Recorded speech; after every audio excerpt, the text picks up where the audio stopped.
Tax Increment Financing, or TIF, is an economic development tool used to encourage new construction and renovation and create jobs in an area that's underdeveloped or blighted.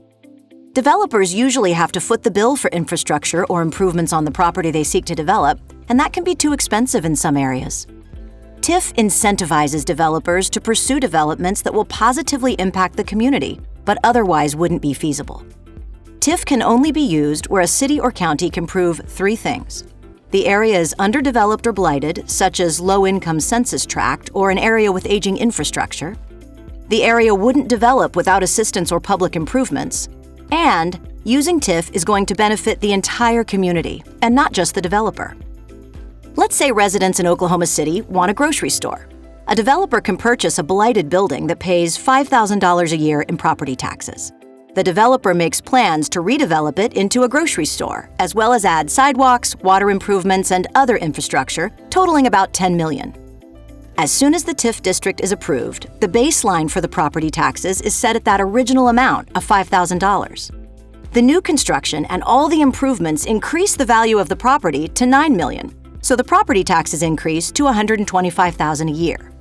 The difference between the baseline property taxes of $5,000 a year and the $125,000 property taxes on the improved project is $120,000.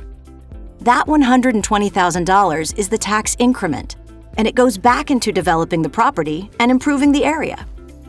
Over the life of the TIF, up to 25 years in Oklahoma City, the increment would generate about $3 million.